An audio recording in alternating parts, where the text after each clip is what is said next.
Naiiyak ako. Nakakayak pala to. Responsible. Amazing. Araw ng mga ina to, special to. Mario Yawajiki.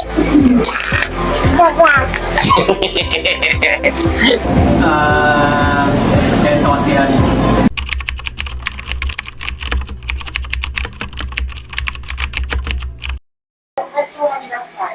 Kwentuhan lang. Ay, ako nga po pala si Christian Montedramus. Anak po ako ni Annalyn Montedramus. So, kanina akong anak. Sige. Okay. Ako pala si Joy. Joy Rafael. Anak ni Nida Rafael. Na asawa ni Naj Rafael. So, yun. Good morning. Ako po si Kuya John. So, good morning po or good afternoon. Pangalan ko po ay Sir Jean Cada and I'm the daughter of Rosie Cada. Good morning. I'm Sol, 26. I'm a daughter of Sister Maylene Loriaga. Hello po, I'm Yvonne Alexis Espinoza and my mother is Ruth V. Espinoza while my grandmother's name is Maria V. Espinoza. Hello po, I'm Abby. Pero tinatawag ako ng mami ko na Jaja or kapag galit, Andrea, ganun. Tapos, ang aking mami ay si Mami Banji. So, si Mami, isa siya sa pinaka nag-introduce talaga sa akin ng Christian faith. Ayun. Hi! Good morning! Si RC. Ako nga pala si Isaiah, aka Yak Yak. Si Mama is si Rosita Manalo. Hello po, ako si Ram Pajardo, asawa ni Adriel Joy Pajardo. Ako si John Manalo, asawa ni Desiree Manalo. Ako nga pala si Narj Rafael, Mr. ni Nida Rafael. Ako nga pala si Marlon. At ang asawa ko po ay si Mariel. Ako nga pala si Brother Rek at ang wife ko po pala si Rubiap. Magandang umaga po sa inyong lahat. Ako po si Pastor Rodi Alvaro. Ako po ang poging Mr. ni Jack Maridic Alvaro.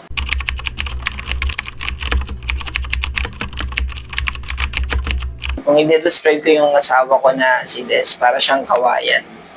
So may mga, simula pa lang kami, may mga challenges na, pero tibay niya. Faithful. Yan po. Tapat po. Napakasipag. Siguro, Amazing. Si Mama ay masipag. Responsible. yeah, Yan talaga. Si Nida ay isang maalagaing asawa. Siya ay mapagmahal. One word? Nako, kulang yung one word Siguro, masinop. Masinop kasi ayaw niya ng kalat eh. Kaso madami kami magkapatid, wala na siya nagawa. Makalat na talaga yung bahay. Lalo na pag Sunday, lagi siyang galit kasi mas makalat ang bahay pag Sunday. Tapos busy, kakain, maganda siyang almusal. Tapos kakain, tapos pagkatapos, mag-uunahan na sa CR yan kasi kanya-kanyang ministry. Ayun.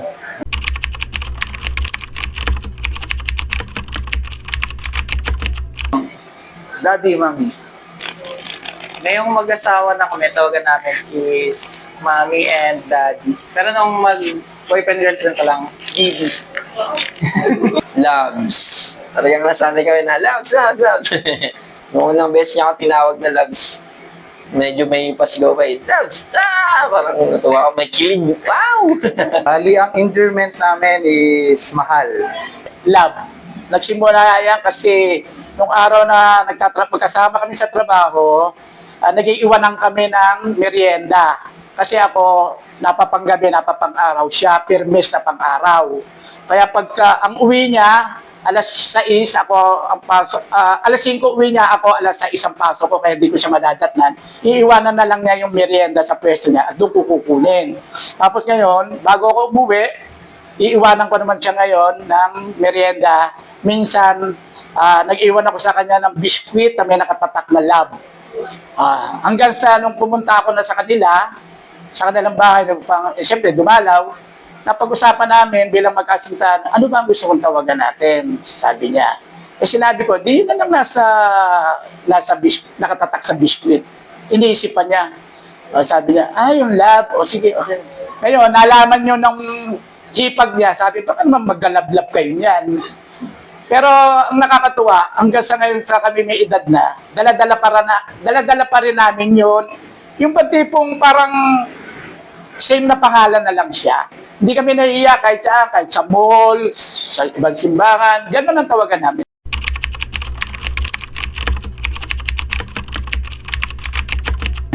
Siguro kapag nasa labas, like, we're doing siguro groceries, namimili outside, mga gamit-gamit sa bahay.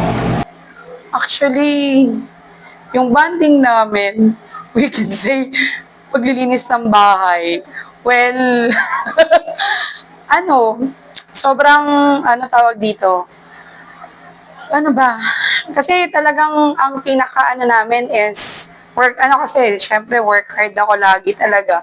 And then also naman siya yung work hard sa bahay talaga. So, may kanya-kanya kaming gawain talaga. Pero, I can say na good siya, like in a way na talagang nandun yung bond as nanay, especially nanay din ako. So, nakikita ko yung sacrifices niya. Naiiyak ako. Ay, sobra. Actually, sorry. Actually, siya,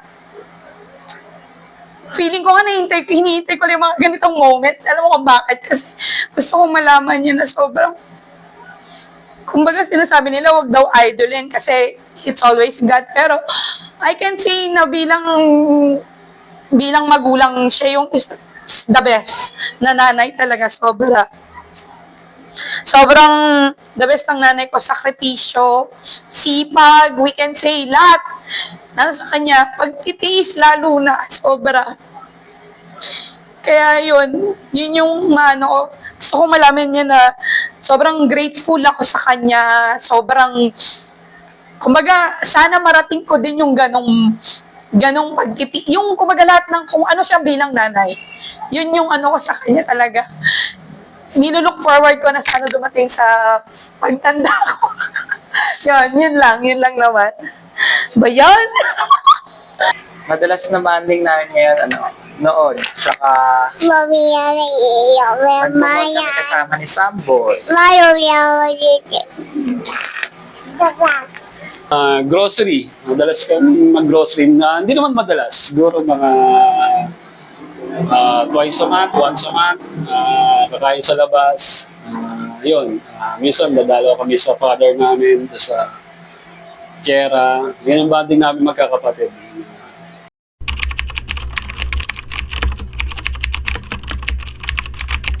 Maraming times, kasi si Mommy, perfectionist siya, pero in a good way.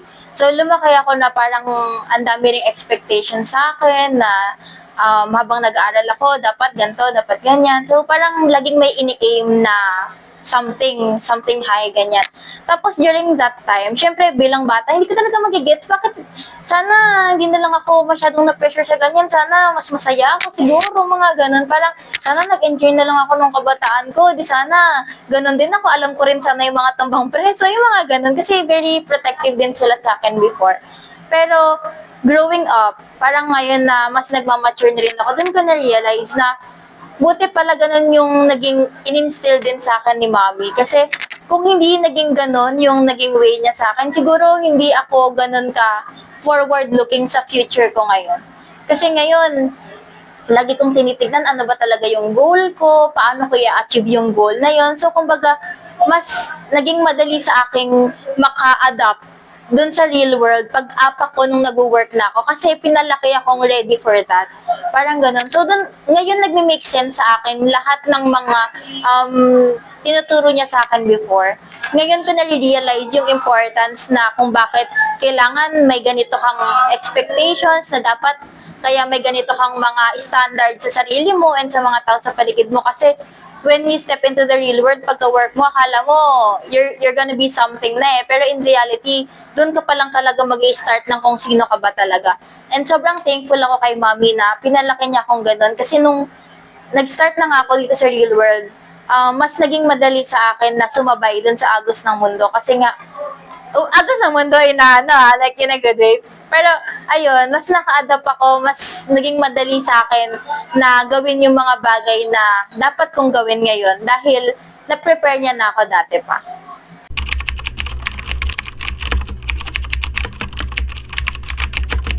Gusto ko lang ay mga words na gusto kong sabihin kay mama na di ko lang masabi na sorry kasi may times talaga na makulit ako. Kaya pala to? Maybe kasi hindi ko pa siya nasabihan ng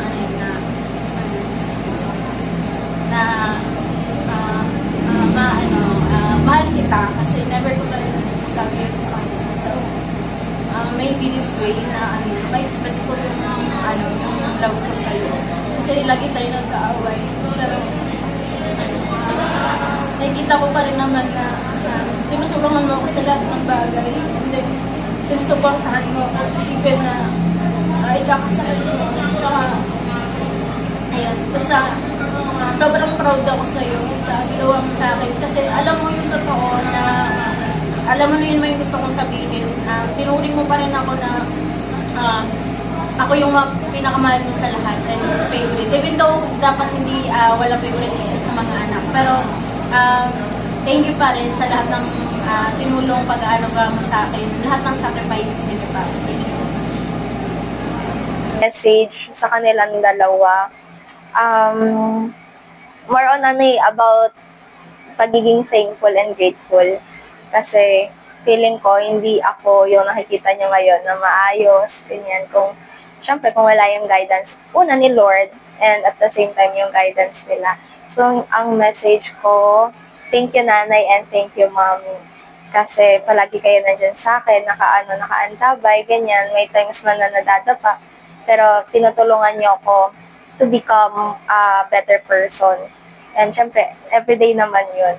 Sa everyday na nangyayari, ganyan. Thank you sa pakikinig sa mga rants ko, sa mga chika ko, kahit minsan feeling ko paulit-ulit na ako, tapos minsan sobrang random lang. For example, nakasalubong ko si ganito, ganyan, tapos ganito yung kulay ng damit niya. Yung mga ganong bagay. Pero thank you kasi palagi kayo nakikinig sa akin and I always feel na I'm a loved person at patuloy na valued ako.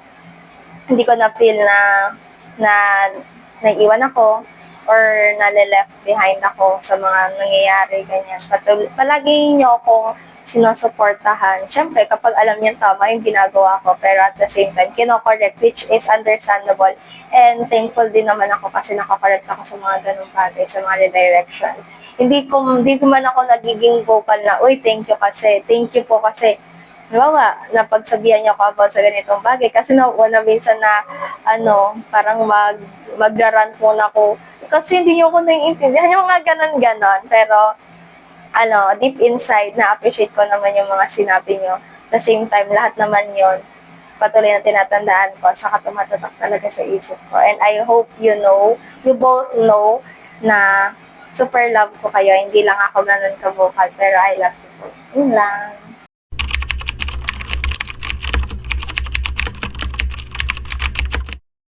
Siguro yung decision making kasi yung bumukod na kami. So kami na lang talaga, no, wala kaming maasahang iba. Nag-decision kami na huwag na siyang mag-work, tapos ako na lang mag-work. So okay naman at first, syempre merong mga pagkakataon na may mga bagay na yung kagaya ng syempre financial. So ako na lang yung tatrabaho. Hindi kung minsan hindi sasapat. Parang syempre 'di ba, parang from dalawa kaming nagtatrabaho nung una. So parang okay naman. Pero okay naman din kasi masasacrifice kung magtatrabaho siya tapos si Adi mapapabaya. So yun yung naging challenge sa amin. Siguro isa sa mga mabigat na challenge nung nanganak siya. So may part na hindi ko alam kung postpartum ba to. Minsan dalas siya mainis. Pero inisip ko na postpartum to. So dito papasok yung malaking role ng asawa to support and para mag-adjust So, parang give and take yung asawa ko, lagi niya akong inaasikaso, kami dalawa ni Ellie. Pero nung nanganak na siya, syempre, nasa adjustment phase pa siya. Doon ako dapat kumilos, makita niya yung presensya ko, yung support ko sa kanya. So, ngayon, nalagpasan na namin yung ganung time na may mga times na naiinis siya, napapagod siya. Pero ngayon, mukhang mas tumibay. Hindi lang siya as mother, well, siya yung main character, pero bilang mag-asawa din sa family namin. Nagiging challenge sa amin yung sa work, kasi minsan nagiging busy ako sa work. Minsan matagal ako nakakauwi sa bahay dahil sa trabaho sa office. So, minsan parang mas kinakain ng oras ko yung pag-work sa office. Na minsan, misunderstood ni Ruby yung time na ganon. Pero dahil nga meron kaming conversation or pag-uusap every night bago kami matulog, so nare-resolve naman namin yon, na nako-correct din ako, na which is dapat balance yung nangyayari dapat.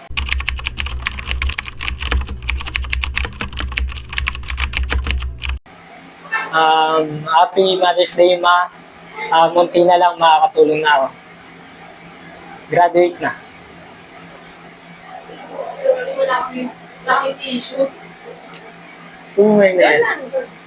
Siguro, masasabi ko kay Mama na na pagka-graduate ko, babawi ako. Last word ko lang ngayon kay Mama na sana ay umaba pa ang buhay niyo para makatulong pa ako, tapos supply ako yung paghihirap. Yun lang. I love you, Ma. Ang message ko kay Mama is, ano man yung desire ng heart niya, is ibigay yun ni Lord. And, may message ko is, even though, siguro, in the future, kung second family or whatever, in the future is, ando pa rin yung willingness namin kung ano, kung sila yung kasi syempre, it's giving back to our parents. Despite of different situations, struggles, or problems that we're going through. Nandun din naman sila mga hindi na kami. Of course, we want to give back. And yun, si Lord yung mag-guide, hindi ko provide whatever they do. And yun, kay Mama, thank you for being a mother of us. So, hindi man namin alam yung pain or suffering that you are going through, but we really appreciate it. And really thank God in your life. And God bless you more, Ma, and I love you. Happy Mother's Day. Thank you. Hi, Mama Roselia! Happy Mother's Day po! Mahal na mahal ka po namin. I love you! Nay, hindi mo lang alam na appreciate namin yung ginagawa mo, effort mo sa amin. Bilang mga anak mo, lalo na sa kapatid ko, kahit na may asawa na siya, nandiyan ka para lagi sa kanya. Sa akin, laging dyan kayo na handang tumulong sa amin. Kahit malalaki na kami, laging isuporta mo dyan lagi sa amin. Tandaan mo, mahal ka namin. Di man lang namin sinasasabi sa'yo, pero mahal ka namin. Happy Mother's Day sa iyo, Nay. Nako, di pa naman ako madalas mag-I love you dyan kay Mama. Napakadalang talaga. Pero between sa amin dalawa, siguro talagang ako kasi niyan pinaka-favorite Ma, I love you. Hindi ka nawawala sa prayers namin. Kasama si Papa. Patuloy po kayong sumusuporta sa amin kahit may mga asawa na kami magkakapatid, nandyan po lagi kayo po ang lagi sumusuporta sa amin, tapos hindi nyo kami pinapabayaan, laging as parent, minsan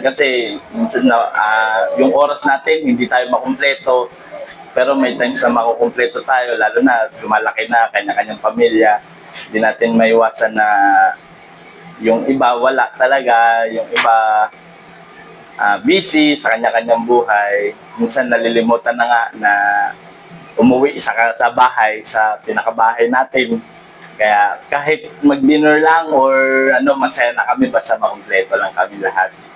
Happy Mother's Day, Mami, and patuloy ka pang i-bless ni Lord sa mga ginagawa mo. And yun patuloy ka lang lagi na tumulong sa amin ni Samboy sa mga gusto namin ma-accomplish pa. And ikaw din yung patuloy pang i-bless ni Lord sa mga plano mo para sa pamilya natin. Ay, Mami, maraming salamat sa pagtitiyaga, pagmamahal, at hindi na pagpapagod na pag-aasikaso sa amin ni Adi. Maraming salamat. Love you so much. Salamat kasi ikaw ang binigay sa akin ng Diyos. Talagang napakabuti niya, lalo na ngayon na napalapit siya sa ating Panginoon. Talagang ganun siya ka-dedicate sa Lord. Salamat sa buhay mo, love. Sana patuloy kang pagpalain ng Diyos. Kung ano man yung mga nananakit sa iyo, sana hipuin ng Panginoon at ang sagay maging maganda at maayos na iyong pakiramdam. Sana sabi nga, wala raw forever, pero hindi, ako niniwala ako forever tayo. Kamatayan lang talaga makapag-ihiwalay sa atin. Yun lang. I love you. Mahal na mahal kita. Ruby, sasabihin ko ulit sa iyo to, kung bibigyan ulit ako ng pagkakataon, ibalik dun sa dati, wala akong ibang gagawin, kundi ikaw pa rin ang pipiliin ko, ikaw pa rin yung mamahalin ko. So, no regrets dun sa kung ano man yung mga naging decision ko sa buhay. And gusto ko lang sabihin sa iyo na mahal kita. Kung nagbabago man yun yung padagdag ng padagdag yung pagmamahal na yon. So, maraming salamat. Happy Mother's Day. So, ikaw yung number 1 sa puso ko. Siyempre, number 2 ka lang pala. Number 1 si God and number 2 ka. Yan. So, Happy Mother's Day. Mahal na mahal kita. Loves, I love you. Alam mo, gusto ko sabihin na yung sweldo ko ay sa'yo. Hindi ka kasama naman yun. Pero salamat sa efforts mo. Mahal ka namin ni Ellie. And yeah. Sa iyo, Mami, alam kong ano ka eh. Alam naman ako, gusto ko kahit wala akong may bigay sa iyo na magandang klase ng mga gamit sa katawan, pero alam kong nagsisikap ka. So, panatiliin mo yung iyong sikap pang maging beautiful palagi, excellent yung mga mga dress mo. Tapos pangalawa, yung pagkamaalalahanin when it comes to yung family, yung pagkain, pagsisikap mo magluto talaga ng ayos. So yan, i-maintain mo yan at pagyamanin pa. Turuan mo ako siyempre. Tapos, ayun, in the future, ano man yung ating mga minsan ay pagkakaiba, kagaya ng mga nagdaan natin experience, na pag-usapan naman natin yan at salamat sa Panginoon dahil hindi naman natin na pagtataluan ng mahaba at hindi tayo nagkakagalit ng matagal na sandali. So, God bless sa buhay mo at siyempre sa ating po lahat ng mga lalaki at kababaihan ay napakahalaga yung kilala po natin at tanggap po natin ang ating asawa, sino man siya, ano man siya sa kanyang kalagayan at ano man ang kanyang pag-uugali. So, parang happy family, siyempre mahalaga yung adjustment ng isa't isa. God bless po.